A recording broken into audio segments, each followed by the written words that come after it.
kuganira nawe ndetse umunsi yashyizeho ko bavuga ko agiye gutangira kugira ngo nyine bamumenyereze imodoka ariko azanayitunga.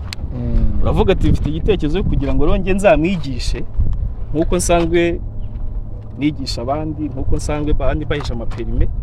Nzovu nawe ni umuntu ugomba gutunga perime akabaho mu mujyi wa Kigali atunze perime.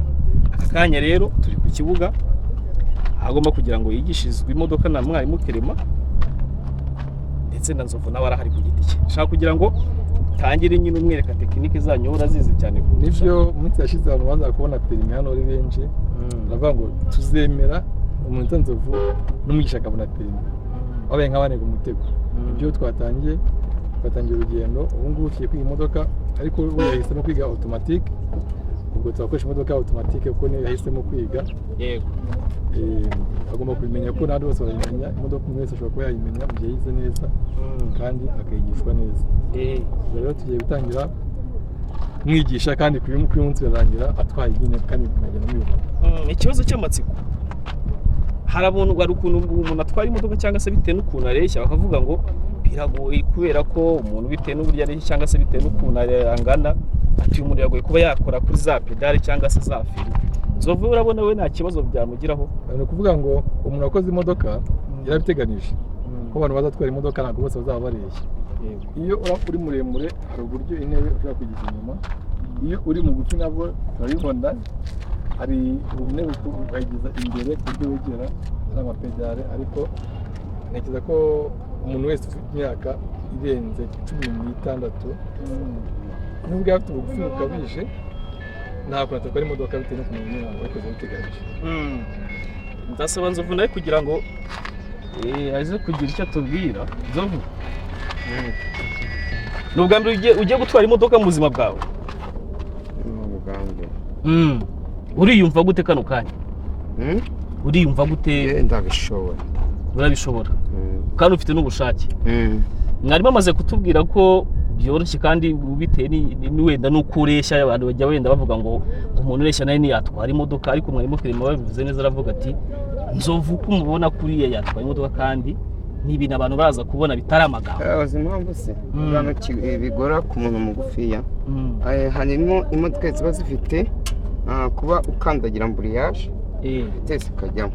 Muri amburiyaje bishaka kuyiheza, ariko nk'iyi ngiyi umuntu mugufiya yitwara impamvu ni ugukora ku muriro. Umuriro urawuzi na feri. Umuriro ni uyu nguyu. Yego. Iyi ni feri. Rero nta kibazo kuko izi ngizi ntabwo bisaba gukandagira amburiyaje ngo uyiheze kuko akaguru kaba ari kagufiya kandi vitesi ijyamo iyo uhejeje amburiyaje. Ubwa mbere ugiyemo ikibazo iyi ni umuriro na feri nta kindi. Uzi gukoresha n'ibyo bintu byanditse haho? Azi ubundi ko mbanzi ko ngo zijyanamo izi ni ukugomba kuzimenya. Oya ariko byo byose ugiye guparika hari aho ugomba gushyira. Guparika? Ngo nyine umwana ntacyo ikintu cyose ni ukukiga. Umwarimu arazabanze anyigishe tigwaguka bigenza gutya na gutya na gutya na gutya. Ariko nyine wifiteho nyine akantu k'ubumenyi burya biba byiza nayo ni ukukunganira ku byo ufite. Nk'ubwo ugeze muri parking mu guparika. Ubwo ni parking. Kuko ndi muri pe. Ubwo iyo umanuye hasi izi ntabwo zijya 1 2 3 4 se 5 nkandi mafite. Oya byo byijyanamo automatique. Yijyanamo. Mwarimu araza kugusobanurira cyane we azi n'igifaransa cyinshi. Kandi numva uvuga n'igifaransa. Hano ubwo ni hehe muri de? Aho ni muri drive. Nugwaguruka. Yego ni ukugenda nyine. Ni ugutwara. Iyo wakije ugakandagira umuntu matwe. Oya uretse kwatsa gutyo ntabwo yayatsa ngo bikunde, ibyo ni ibya mwarimu. Hanyuma n'ukubera icyo yahisemo kwiga automatique. Nyine automatique ibyo nagusobanuraga automatique iroroha nkatwe twa turi bagufiya. Nakubwiye ko iri itari automatique ushyiramo vitesi no kandagira amburiyaje ukayiheza. Nkatwe kandi amaguru yacu bari magufi, izi nizo twebwe twakagombye gutwara kuko ni umuriro na feri. Feri ni uguhagarara cyangwa igihe ugiye gura n'indi modokari cyangwa ugiye kujya gukandagira feri. Ubona ko imbere yawe ari heza ukaba uri ku muriro gusa. Reka mwarimu rero n'abadufashe atangirane nawe akwigisha n'ubundi arimo ijambo ubu ni ryawe. Rero no tugiye gutangira ngiye kujyamo ngiye mwigisha.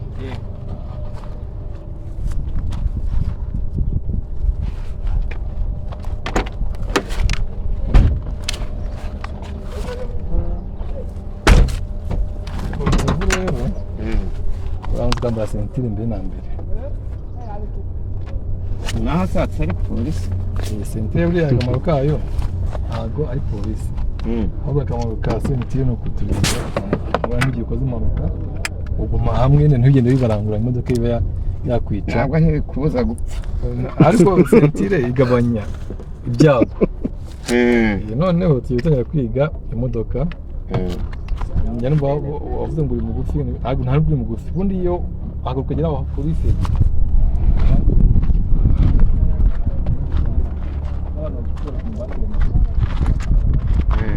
ujye umubaza n'ibibazo byose ushaka kumenya kugira ngo usobanukirwe.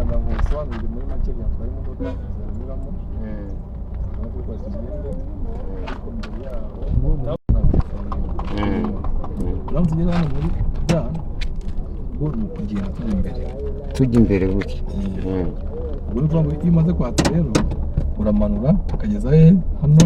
iyo umaze kwatsa ugeza hano muri bya, iyo umaze kwatsa imodokari ugeza muri bya rero ni uva kuri feri ugakandagira umuriro ukagenda.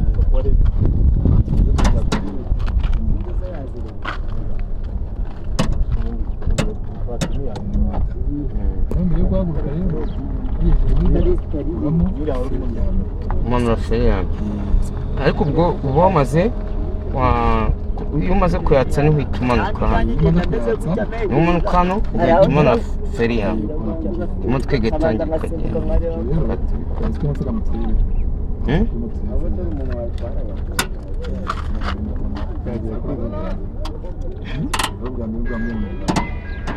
urabona uretse kubikora ibyo tuvuze bikora tubibi yabanza bakanga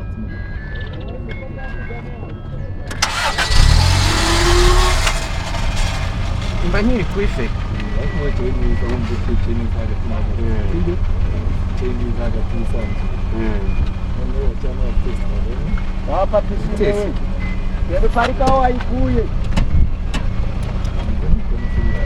ubu ndacyari kuri vitesi kuri feri.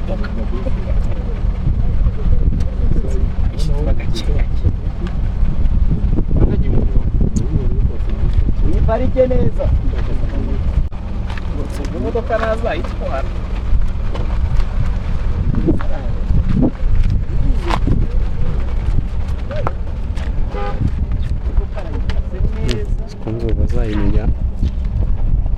sikunze bazayimenya mwana.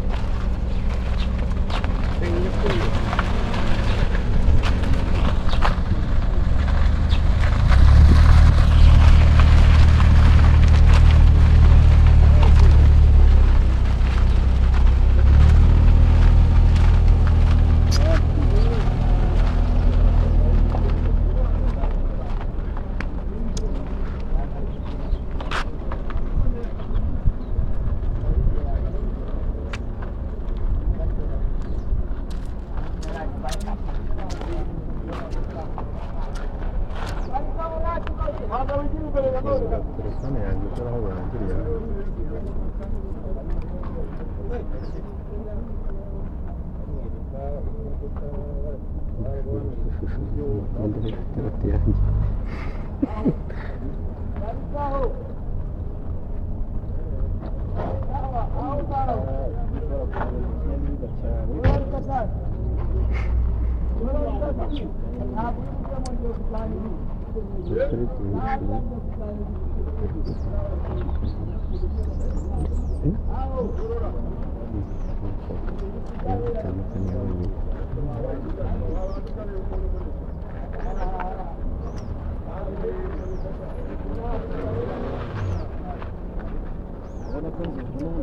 imodoka izamuka mu gakeya agapira hafi aho ahindukiza amapine akomeza ahindukiza amapine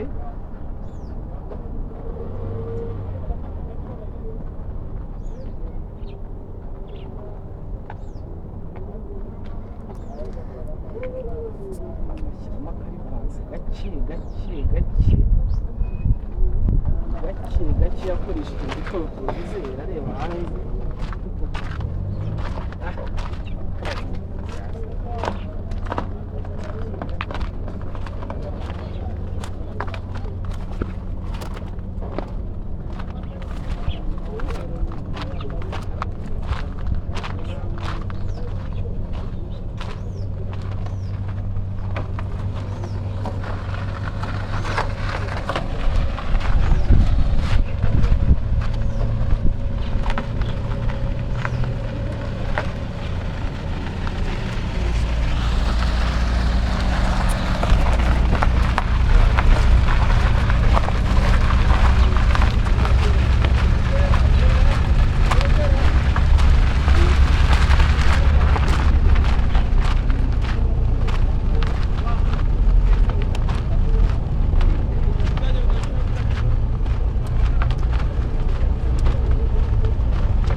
turahagaze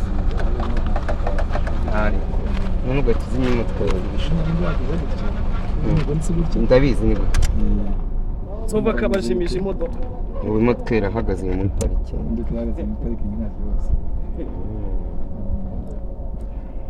ntabwo bikomeye cyane umuntu abishyizemo ubushake imodoka wayiga Zovu ni watangiye ufite ubwoba ntabwo wananiwe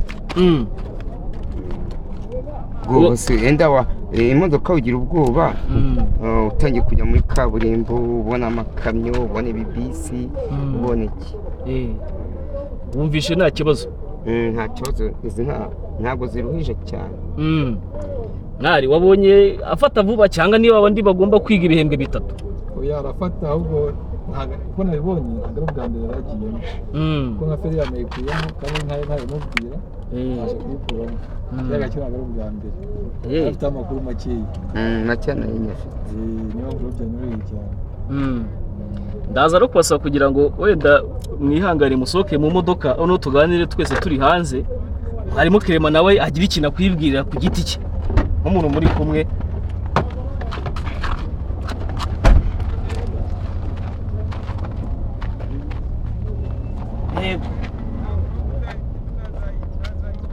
mushatse mwahagarara rwose aho nta kibazo. Ndizera neza ko isomo ry'uyu munsi ryo nyega ko rirangiye, burya bajya bavuga yuko kwiga cyane atari ukumara amakaye cyangwa kwandika cyane. Kwiga ni ugufata mu mutwe ibyo wakize ukabyiga mu gihe gito. Yego. Kandi ibyo wize kano kanya urumva ko bishobora kuba byatuma utangira neza.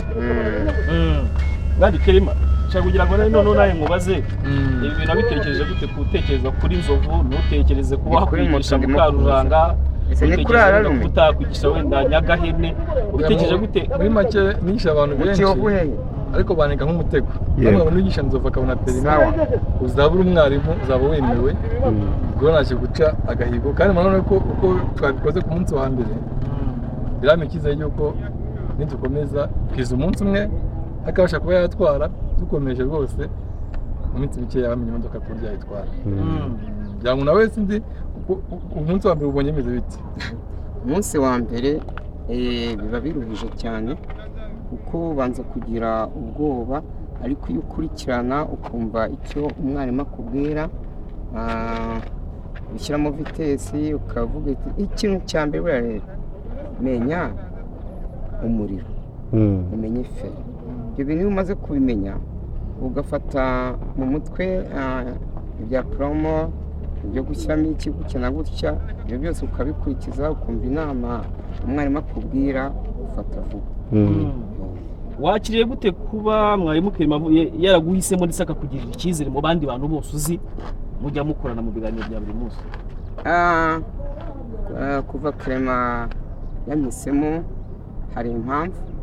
Buriya yatekereje ati hariho abantu bagaya, abantu bagufiya, ati ntibashobora gutwara imodokari, ntibakandagira ku muriro, ntibakandagira kuri feri. Niyo mpamvu nanjye yamisemo kugira ngo azabyereke abantu. Nanjye rero ndabwira nk'abantu tureshya barahari, nabo bagerageze baze bagere mu kirenge nk'icyanjye, ntibakigunge.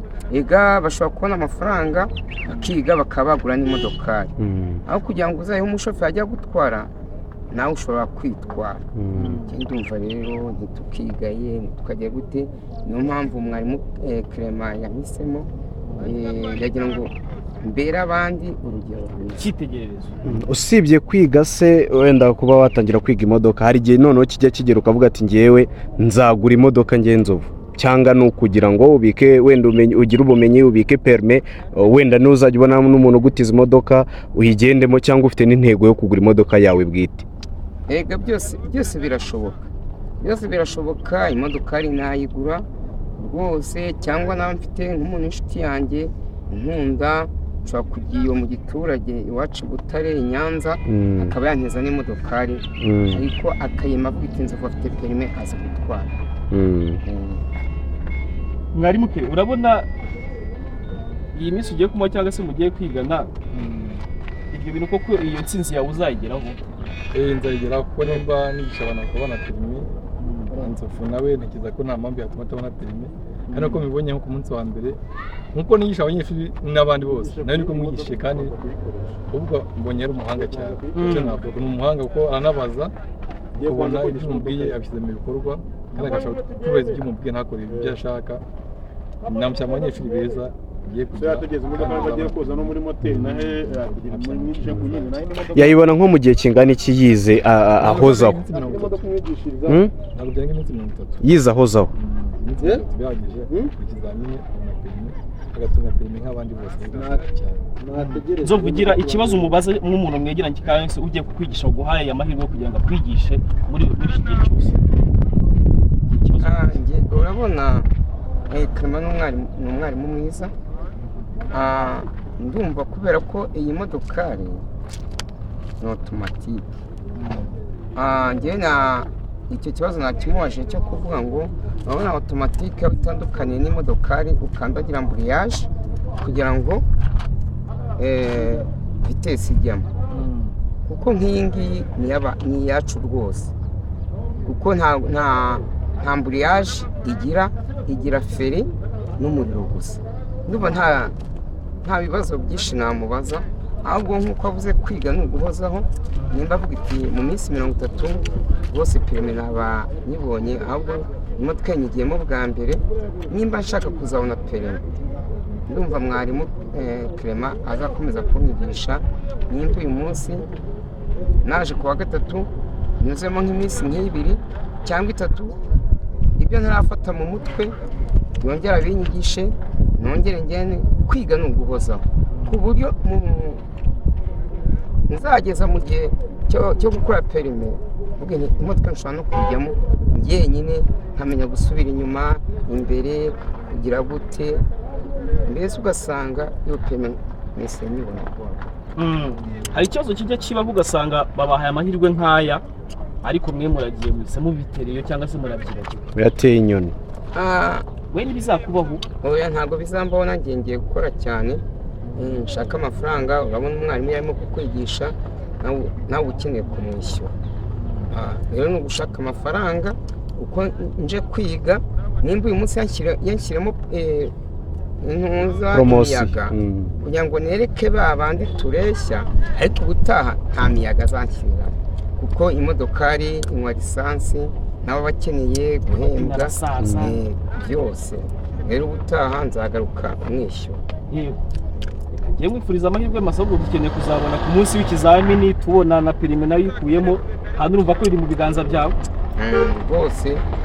Nzayibona perime, ibintu byose kandi no gusenga umuntu akabyereka n'Imana, Imana ikabidufasha. Hanyuma tuzagenda twerekana aho amasomo yawe ageze, twereka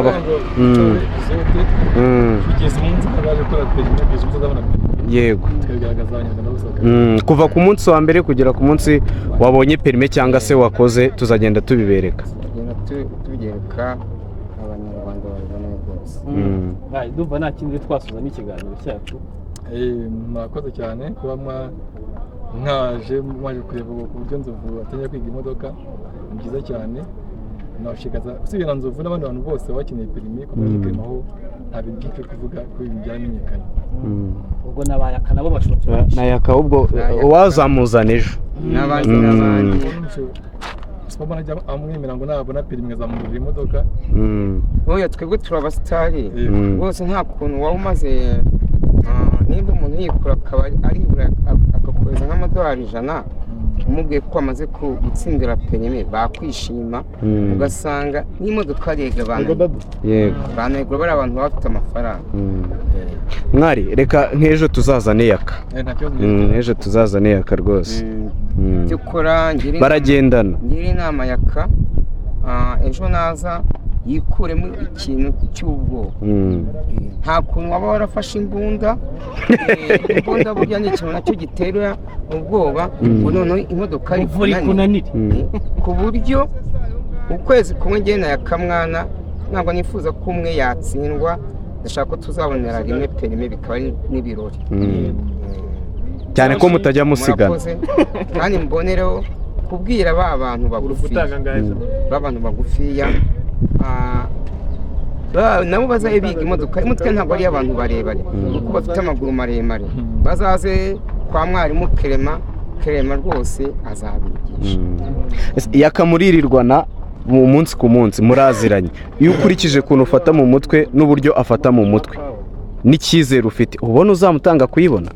Noya, dushobora ikintu nanone navuga, ntuzatwara imodoka ari wanyweye ibiyobyabwenge n'inzoga, burya nayo ni amakosa. Niyo mpamvu na polisi ivuga iti mugireyo amahoro, uzi ko ihuhamo yasanga banyweye inzoga imodoka bakaba bayipakiye.